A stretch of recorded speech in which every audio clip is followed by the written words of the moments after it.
जय हिंद दोस्तों, guarantee success classes में आपका स्वागत है। तो हम औसत का टॉपिक पढ़ रहे हैं। इस टॉपिक के अंदर हमने 2 क्लासों में बेसिक क्वेश्चन किए थे। आज हम उसके आगे के क्वेश्चन करेंगे।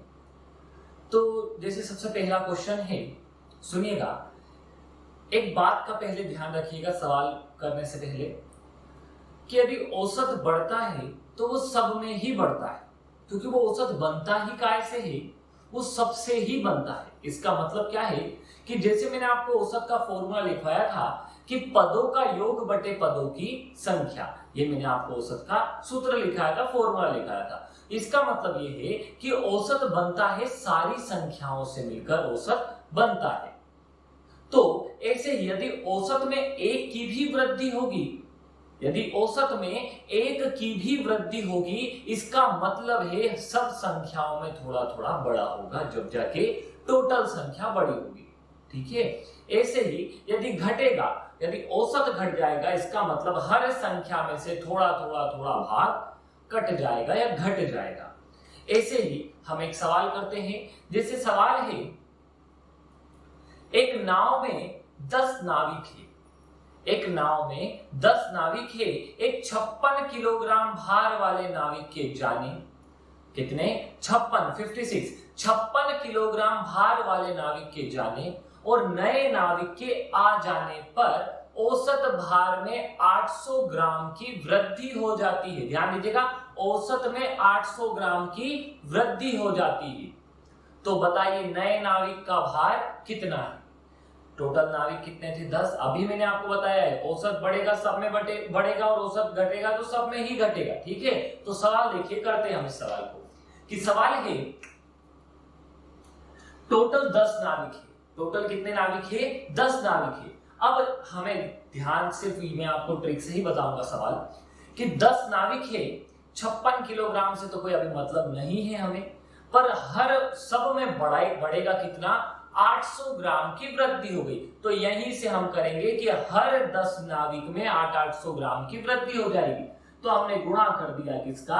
800 ग्राम का। ये 10 नाविक है, इनका टोटल का भार जो है वो किलोग्राम में होगा। तो 800 हम ग्राम में तो लिख नहीं सकते हैं, तो 800 काय में बदलते हैं हम 800 को हम बदल देते हैं किलोग्राम में। 1 किलोग्राम में 1000 ग्राम होते हैं, इसीलिए 800 ग्राम में कितने किलोग्राम होंगे वो हम निकालेंगे। इसलिए हमने भाग लगाया काय से? 1000 से हमने भाग लगाया। 2 0 से 2 0 हमने काट दिया, 1 0 से 1 0 काट दिया। तो कितने की वृद्धि हो गई? मैंने बोला एक नाविक में 800 ग्राम की वृद्धि हुई है, तो 2 में कितने की होगी? 1600 की। 3 में कितने की होगी? 2400 की। 8 का पहाड़ा बोलते जाएंगे। तो 10 में कितनी होगी? 10 में भार की वृद्धि होगी। 800 तो था, तो 10 में भार की कितनी वृद्धि होगी? 8000 ग्राम की वृद्धि होगी। अब 8000 ग्राम की वृद्धि होगी, इसका मतलब क्या है कि 1 किलोग्राम में 1000 ग्राम होते हैं, 2 में 2000, 3 में 3000। ऐसे ही 8000 में कितने ग्राम होंगे? 8000 में कितने किलोग्राम होंगे? तो 8000 में 8 किलोग्राम होंगे। कि 1 किलोग्राम में 1000 ग्राम होते हैं, 2 में 2000, तो 8000 में कितने किलोग्राम होंगे? तो 8 किलोग्राम होंगे। तो यहां से हमने कितना निकाल दिया? 8 किलोग्राम। तो 8 किलोग्राम की वृद्धि हो गई, मतलब नया वाला जो नाविक है वो 8 किलोग्राम ज्यादा भार वाला है। इसका मतलब पुराना वाला था कितना? पुराना वाला जो नाविक था वो 56 किलोग्राम भार वाला था। पुराना वाला जो नाविक था वो 56 किलोग्राम भार वाला था। नया वाला जो नाविक आया वो 8 किलोग्राम की वृद्धि करके आया। तो इसमें 56 में हमने क्या जोड़ दिया? वृद्धि हो रही है इसलिए जोड़ रहे हैं। कमी होती तो क्या करते हैं? हम घटा देते। तो इन दोनों को हमने जोड़ा तो कितना आया? 4 और ये 6। कितना आया आंसर इसका? नया वाला नाविक 64 किलोग्राम भार वाला है। तो ये आपको सवाल समझ में आया होगा। सेम ऐसा ही दूसरा सवाल हम करते हैं। सवाल देखिएगा। सवाल है कि एक विद्यालय में 12 छात्रों का औसत भार में तब कमी आ गई जब 60 किलोग्राम भार वाले एक छात्र के जाने तथा नए आने पर औसत भार में 750 ग्राम की कमी हो गई। ठीक है। नए नाविक के भार, नए जो छात्र के भार में 750 ग्राम या औसत में 750 ग्राम की कमी आ गई। इसका मतलब क्या होगा, जो नया वाला जो छात्र आया है वो उसका जो भार है वो 750 ग्राम कम होगा। तो सेम सवाल वैसा ही हम करते हैं कि 12 में हमने गुणा कर दिया 750 का। 750 क्या है, 750 है ग्राम। इसको किलोग्राम में बदलने के लिए हम काय से भाग लगाएंगे, 1000 से भाग लगाएंगे। 0 से 0 हम काट देते हैं, 25 से काटेंगे, 25 तिया 75, 25 चौक 100, 4 से हम काटेंगे, 4 तिया 12 और 3 तिया 9। तो कितना आ जाएगा आंसर, यहाँ पे हमने देखा 9 किलोग्राम की कमी होगी। वृद्धि होती तो बढ़ा रहे थे, कमी होगी तो क्या कर देंगे, घटा देंगे। तो कितने किलोग्राम भार वाला जा रहा है, तो 60 किलोग्राम भार वाला जा रहा है। तो 60 में हमने 9 घटा दिया, 60 किलोग्राम हमने 9 में से 9 को 60 किलोग्राम में से घटा दिया तो कितना आएगा, 51 किलोग्राम। तो ये 51 किलोग्राम क्या है, ये क्या 51 किलोग्राम है वो नए छात्र का भार। तो इस तरह के सवाल आपको समझ में आए होंगे। तो अब हम सवाल करते हैं, इसी में थोड़े आगे के सवाल देखिए क्या है। तो अब सवाल है, देखिएगा अब थोड़ा सा डिफरेंट सवाल कि 36 छात्रों के एक समूह, ध्यान दीजिएगा, 36 छात्रों के एक समूह की औसत आयु की गणना 24 वर्ष की गई। शिक्षक को और सम्मिलित कर लेने पर, शिक्षक को और मिला लेने पर औसत में 1 वर्ष की वृद्धि हो जाती है। शिक्षक को यदि मिला लेते हैं तो औसत में 1 की वृद्धि हो जाती है। तो शिक्षक की आयु क्या होगी, वापस समझेगा सवाल, सुनिएगा, पहले मैं आपको समझाता हूं। देखिएगा कि 36 छात्रों के औसत भार की गणना, 36 छात्रों के औसत आयु की गणना 24 वर्ष की गई, 24 वर्ष की गई। अब एक शिक्षक के सम्मिलित हो जाने पर औसत आयु में 1 की वृद्धि हो जाती है, औसत आयु में 1 की वृद्धि हो जाती है। तो बताइए शिक्षक की आयु क्या थी। तो देखिए सवाल बहुत आसान है, जैसा कि हमने पढ़ा था पहले कि औसत बराबरी पर पदों का योग बटे पदों की संख्या। ऐसे ही हमने लिखा था कि औसत गुणा पदों की संख्या बराबर पदों का योग, मतलब पदों का योग बराबरी पर औसत गुणा पदों की संख्या। तो देखिएगा 36 लोग हैं, छात्र कितने हैं, 36। अब इनका औसत जो आयु है वो कितनी है, 14 वर्ष दी हुई है।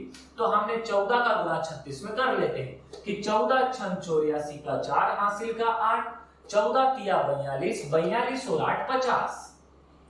तो कितना आ गया, 504। ये 504 सबकी मिलाकर कितनी हो गई आयु, 504 वर्ष।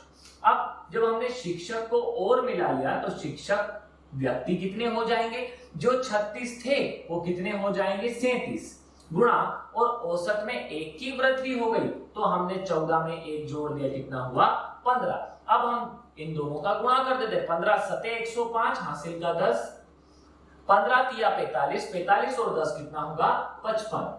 अब 555 में से 504 घटा देंगे हम, 55 में से 4 घटाएंगे 51, ये इसका आंसर होगा। पर मैं बोलता हूं इससे भी आसान एक और तरीका है, देखिएगा इससे ज्यादा आसान तरीका वो हम समझते हैं। आंसर तो आपको पता चल गया है कि 51 होगा। ये जो तरीका है ये बेसिक मेथड है, इससे हर तरह के सवाल के आंसर आ जाएंगे, ठीक है।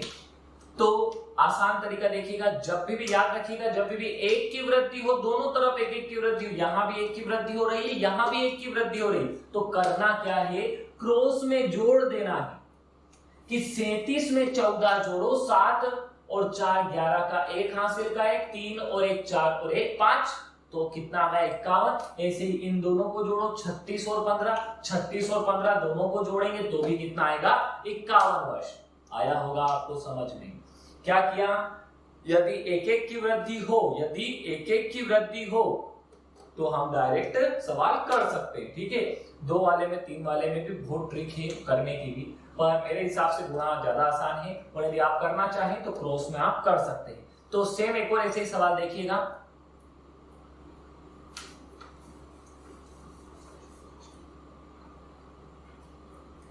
सवाल है कि 20 छात्रों, सवाल है, पहले मैं सवाल पढ़ देता हूं कि 20 छात्रों की औसत आयु 18 वर्ष मापी गई। मतलब 20 छात्रों की औसत आयु 18 वर्ष बताई गई। एक शिक्षक के सम्मिलित हो जाने पर औसत आयु में 1 वर्ष की वृद्धि हो जाती है। शिक्षक की आयु क्या है? तो हमने देखा कि 20 का गुणा हमने 18 में कर दिया, क्योंकि 20 छात्र थे, औसत आयु कितनी थी उनकी? 18 वर्ष। अब शिक्षक और मिल गए तो कितने जने हो गए? 21, और उसमें हमने क्या किया? 1 की वृद्धि कर दी। तो डायरेक्ट हम कर सकते हैं 21 में 18 हम जोड़ देंगे, 8 और 1 9, 2 और 1 3, तो कितना आ गया? 39 ईयर्स। मतलब 39 वर्ष का वो कौन है? शिक्षक है। आप चाहें तो इन दोनों को भी जोड़ के देख सकते हैं, 20 और 19 दोनों को जोड़ेंगे तो 39 वर्ष यहाँ सभी आ जाएगा। तो ये बहुत आसान तरीका है, आप बिना पेन चलाए भी इसे कर सकते हैं। तो इस तरह के सवाल आपको आए होंगे समझ में। अब इसी में 2 की वृद्धि, 3 की वृद्धि आगे हम पढ़ेंगे सारी चीजें। अभी हम बेसिक से चल रहे हैं, इसलिए बेसिक चीजें ही करेंगे। अब सवाल है, देखिएगा कि AB की औसत आयु 20 वर्ष, B तथा C की औसत आयु 19 वर्ष, C तथा A की औसत आयु 21 वर्ष है। तो बताइए A की आयु कितनी है? एक बार और मैं रिपीट कर देता हूं। AB की औसत आयु 20 वर्ष, B तथा C की औसत आयु 19 वर्ष, C तथा A की औसत आयु 21 वर्ष है। तो बताइए A की आयु क्या होगी? तो इस सवाल को करने के लिए क्या करेंगे? देखिएगा, मैं आसान मेथड ही बताता हूं, आपको बड़ी मेथड नहीं बताता हूं। बहुत आसान मेथड है, बिना पेन चलाए भी यदि आप चाहें तो बिना पेन चलाए भी कर सकते हैं। एक सवाल मैं आपको पेन चला के बता देता हूं, दूसरा सवाल मैं बिना पेन चलाए भी बताऊंगा। तो देखिए किस तरह से करेंगे हम उस सवाल को।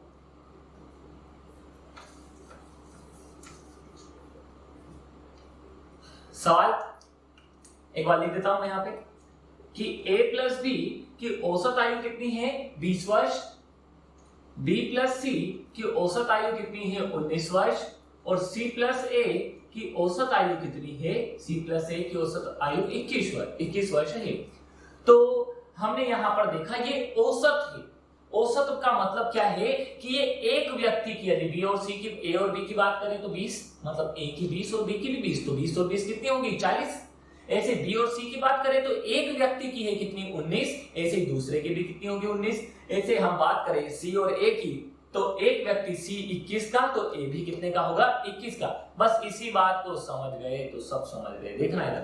तो हमने देखा करना क्या है, कुछ भी नहीं करना है, इन तीनों को जोड़ लो। तो ये कितना हो जाएगा? 60। इन तीनों को हमने जोड़ लिया तो ये क्या होगा? 60। तो ये 60 हुआ। यदि हम बड़ी मेथड से करते तो आपको क्या करना पड़ता है? इसका डबल करते, इसका डबल करते, इसका डबल करते। तो यहां इन सबको जब जोड़ते तो डबल बार A आता, 2 बार B आता और 2 बार C आता। फिर जो हम यहां से कॉमन निकालते 2, फिर उसका भाग लगाते, वापिस से 60 आता। किसका मान? A plus B plus C का मान कितना आता? 60। एक बार आप वैसे करके देखिएगा जैसे मैं बता रहा हूं। देखिएगा एक बार और क्या कि आप 20 का डबल करिएगा 40, ऐसे ही 19 का डबल करिएगा 38 और 21 का डबल करिएगा 42। जब सबको जोड़ेंगे तो 120 आएंगे। यहां तक आएगा आपको समझ में? अब फिर जब आप जोड़ते हो उनको, जो 120 आया है, इसका मतलब इनका मान 120 आया होगा कि डबल A का मान, डबल B का मान और डबल C का मान। तो 2 बार A, 2 बार B और 2 बार C आया होगा। तो 2 2 2 कॉमन निकालोगे, इधर 2, फिर 120 के नीचे लेके जाएंगे, वापस 60 आ जाएगा ABC का मान। तो इतना लंबा सवाल करने की कोई जरूरत नहीं है। तो A plus B plus C बराबर कितना आ गया हमारे पास? 60। अब एक बात बताइए कि A plus B plus C में से हम क्या घटाएं कि A आ जाए? A plus B plus C में से हम क्या घटाएं कि A आ जाए? तो हमने बोला कि A plus B plus C में से हम B और C को छुपा देते हैं, इनको हटा देते हैं, इनको घटा देते हैं। तो जब B और C को हम हटा दें तो क्या बचेगा? A। तो B और C को कैसे हटाएंगे? तो हमने बोला B और C 19 औसत है, ये सभी का योग है। B और C का औसत बी और सी का औसत कितना है 19, तो एक व्यक्ति 19 का है बी या सी, तो दोनों कितने के होंगे, तो हमने बोला 19 गुणा 2 के होंगे, 19 गुना 38 के।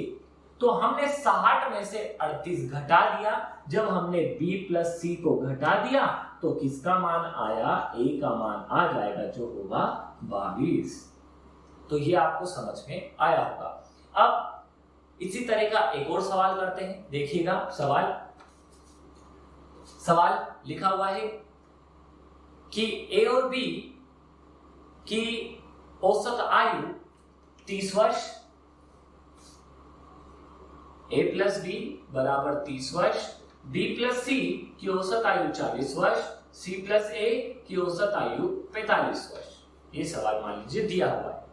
तो अब मान लीजिए इसमें पूछा है उसने कि सी की आयु निकालिए, तो हम क्या करेंगे, वापस वही करेंगे, इनको जोड़ेंगे 5, 8 और 3 11, ये हो गया 115। अब क्या करना है, ये आ गया है a प्लस बी प्लस सी का, a प्लस बी प्लस सी कितना आ गया है, a प्लस बी प्लस सी 15 हमारे पास आ चुका है। अब इसमें से निकालना क्या है, c निकालना है। जब हमें c निकालना है तो घटाएं किसको, हम a और b को हम घटा देते हैं। जब हमें c निकालना है तो a और b हम घटा देते हैं। a और b को जब हम घटाएंगे तो a और b है कितना 30, तो एक व्यक्ति औसत दिया है, 30 योग नहीं दिया है, तो एक 30 का होगा तो दो कितने के होंगे, दो होंगे 60 के, तो 60 हमने इसमें से घटा दिया, ये तो 5 ही बचा। 11 में से 6 घटाएंगे कितना बचा, 5, तो c कितने का आ गया, c आ गया 55 का। तो इस तरह के आपको सवाल समझ में आए होंगे। तो एक सवाल अब हम ओरल करते हैं, इसी तरह का एक सवाल और है जिसको हम ओरल करके देखते हैं।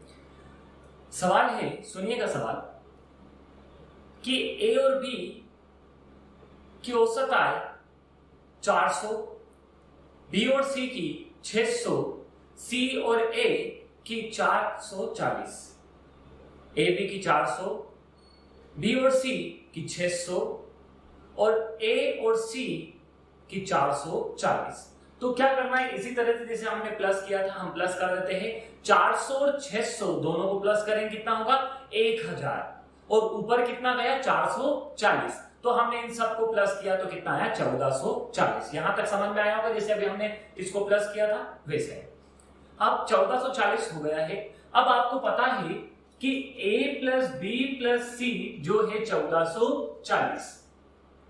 सवाल में उससे पूछा है कि बताइए सी की आय बताइए, तो c निकालने के लिए हम किसको घटाएं, a और b को घटा दें। c निकालना है तो किसे घटा दें, हम a और b को। तो a और b को यदि हम घटा दें तो a और b है कितना, a और b 400 है, तो 400 एक जने का है तो दो जने का। देखिए हमने यहां गुणा करा था b और c का, 19 का डबल 38 करा था हमने, वैसा ही 400 का डबल करेंगे हम, कितना होगा 800। 1440 में से 40 हटा दीजिए, 1400 में से 800 हमें घटाना है, 1400 में से 800 हमें घटाना है, कितना बचेगा 600। 1400 में से 800 घटाएंगे कितना बचेगा, 1400 में से 800 घटाएंगे तो बचेगा 600, और ऊपर कितना है 40, तो ये C बराबरी पर कितना होगा 640। यही इसका आंसर होगा। आप चाहें तो पेन चला के देख सकते हैं, सवाल को करके देख सकते हैं, तो ये इसका आंसर था। तो अब हम सवाल करते हैं इसी के आगे के सवाल, एक टाइप के और सवाल है, फिर अगली क्लास में हम पढ़ेंगे कि इसके आगे और लेवल के सवाल हम करेंगे। तो देखिए अगला सवाल। तो सवाल है कि एक विद्यालय में 28 छात्रों का औसत भार 50 किलोग्राम पाया गया। इनमें से 8 छात्र विद्यालय छोड़कर चले गए। इनमें से 8 छात्र, 28 थे, 8 छात्र विद्यालय छोड़कर चले गए, जिससे शेष छात्रों का औसत भार में 5 की वृद्धि हो गई। शेष छात्रों के औसत भार में 5 की वृद्धि हो गई। तो बताइए छोड़कर जाने वाले छात्रों, मतलब जो विद्यालय छोड़कर जाने वाले छात्रों का औसत भार क्या था, जो गए हैं उनका औसत बताना है। तो बहुत आसान है, देखिएगा इस सवाल को। तो हमने किया सबसे पहले क्या कि 28 छात्र है और इनका औसत भार कितना है 50। तो 28 का गुना काय में कर दिया हमने, 50 में कर दिया। अब उसने बोला कि 8 छात्र विद्यालय छोड़कर चले गए, तो 28 थे, 8 चले गए, तो बचे कितने? 8 चले गए तो कितने बचेंगे? 20। अब 5 की वृद्धि हो गई तो 50 में 5 की वृद्धि हो गई तो कितना होगा? 55। बस अब करना कुछ नहीं है, गुणा करना है। 28 का 5 में गुणा करेंगे तो होगा 140 और 1 0। फिर 55 का डबल करेंगे 110 और 1 0 जो लगी हुई है यहां पर। जब हम 28 छात्रों में से 20 छात्रों का घटा देंगे तो कितने छात्रों का बचेगा? 8 छात्रों का बचेगा। तो 8 छात्रों का कितना हो जाएगा? 300। कि उन 8 छात्रों का टोटल भार कितना था? कुल मिलाकर भार था 300। तो हम इस संख्या को, इस 300 को बोल सकते उन सब के भारों का योग, उन सब का वजन जो है उसका योग। तो ये हो गया पदों का योग। और कितने छात्रों का है? 8 छात्रों का। तो पदों का योग बटे पदों की संख्या। 8 से भाग लगा देंगे, 8 से काटेंगे, 8 तिया 24, 8 से भाग लगाएंगे, 8 तिया 24, बचा कितना 24 में से? 6। फिर 8 से काटेंगे, 8 7 56, बचा कितना? 4 और 8 पंजे 40। आंसर कितना आया? 37.5, 37.5 इसका आंसर है। तो इसी तरह का एक और सवाल और करते हैं अपन। अब सवाल है, सुनिएगा, कि एक विद्यालय में 20 छात्रों, एक विद्यालय में 20 छात्रों का औसत भार 80 किलोग्राम पाया गया।